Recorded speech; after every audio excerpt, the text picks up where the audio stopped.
Bismillahirrahmanirrahim. Assalamualaikum warahmatullahi wabarakatuh. Perkenalkan, nama saya Vivian Amislah, mahasiswi semester 5 program studi pendidikan agama Islam. Video kali ini dikhususkan untuk memenuhi tugas ujian tengah semester mata kuliah pengelolaan kelas yang diampu oleh Ibu Berarti Ayun MTD.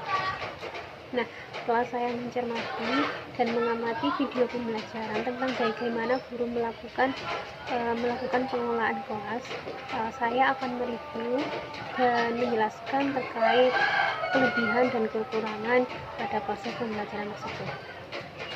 Nah, yang pertama akan saya sampaikan pada pengamatan saya secara keseluruhan proses pengelolaan kelas sudah berjalan dengan baik. Ketika awal masuk, guru memulai pelajaran diawali dengan salam, kemudian menyapa murid dengan ramah, kemudian dilanjutkan absensi. Di dalam absensi ini guru juga menaruh perhatian pada peserta didiknya, seperti menanyakan sebab apa peserta didik tidak bisa hadir dan yang lain sebagainya. Kemudian sebelum masuk pada menjelaskan materi, guru juga melakukan dalam hal ini melakukan pendekatan dan tantangan. Guru menjelaskan terkait peraturan-peraturan yang tidak boleh dilanggar oleh peserta didik, seperti tidak boleh berbicara sendiri atau gaduh ketika proses pembelajaran berlangsung, tidak boleh makan, kemudian tidak boleh minum, serta tidak boleh mengaktifkan HP ketika pembelajaran berlangsung. Selain itu, guru juga memberi teguran kepada siswa yang terlambat masuk kelas. Di dalam hal ini guru menegur dengan nada yang tidak serta-merta langsung menyentak atau bagaimana itu, namun tetap dengan lembut namun tegas, dan memberinya tugas untuk merangkum pada pembelajaran hari ini. Kemudian dalam proses pembelajaran, guru berhasil menciptakan suasana yang nyaman dan hal itu membuat para peserta didik ini tertarik untuk mengikuti pembelajaran guru tersebut.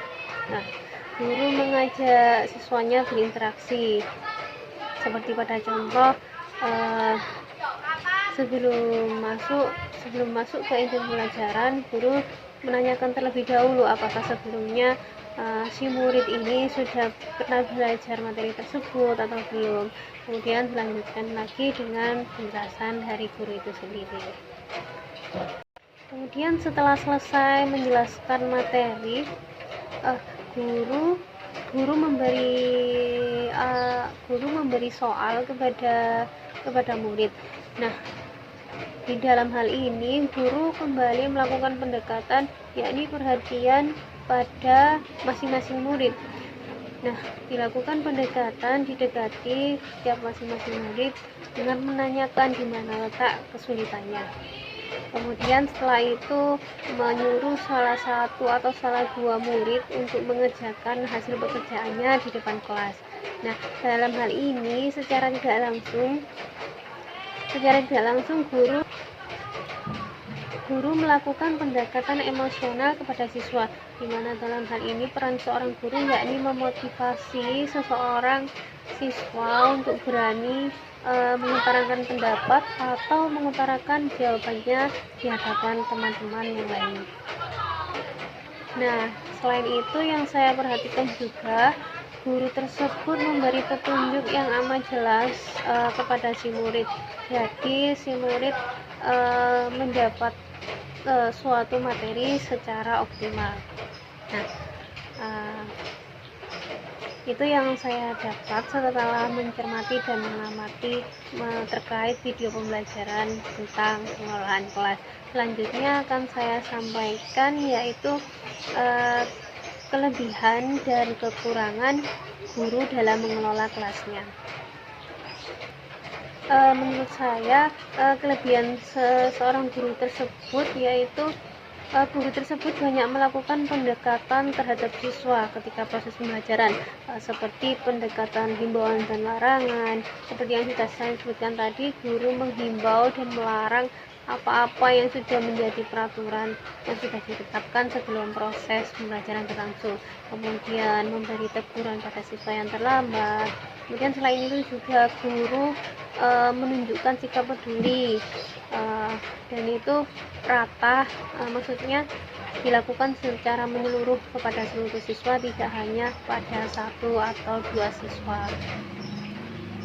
Kemudian pada proses pembelajaran, guru bisa menimbulkan interaksi antar guru dan murid. Tidak hanya guru menjelaskan, kemudian murid hanya disuruh untuk mendengarkan. Selanjutnya ya ini kekurangan. Menurut saya terdapat kekurangan dalam hal penataan tempat duduk. Padahal yang kita ketahui, penataan tempat duduk ini termasuk juga sebagai upaya pengelolaan kelas, di mana upaya tersebut dapat menciptakan kondisi yang optimal ketika proses pembelajaran berlangsung. Kemudian yang menurut saya kurang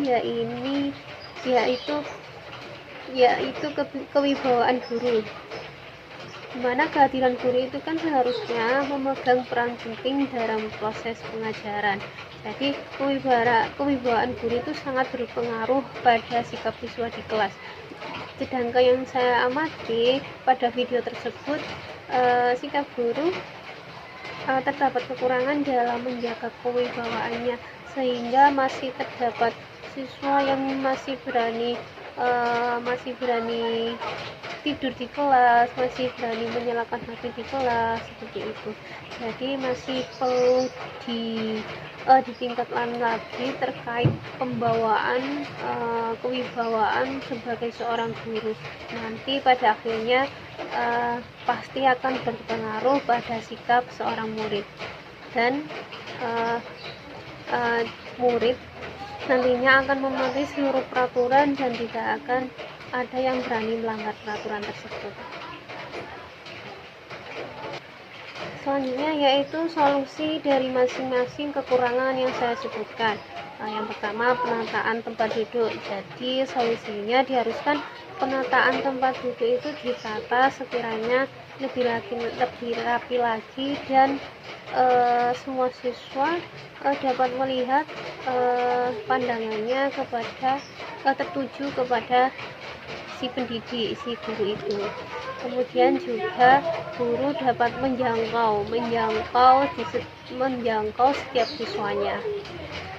Kemudian untuk kewibawaan guru, dalam hal ini solusi yang dapat saya berikan yaitu guru diharuskan dapat mempersiapkan lebih matang lagi ketika proses pembelajaran hendak berlangsung, seperti penampilan juga salah satu yang dapat mendukung upaya menjaga kewibawaan seorang guru. Kemudian bersikap tegas. Dalam hal ini guru seharusnya dapat bersikap tegas ketika dalam penyampaian materi, termasuk juga berucap lantang, karena berucap dengan tegas dan lantang termasuk juga dalam upaya meningkatkan kewibawaan seorang guru. Nah, cukup yang seperti itu yang dapat saya sampaikan. Terima kasih, kurang lebihnya saya mohon maaf yang sebesar-besarnya. Assalamualaikum warahmatullahi wabarakatuh.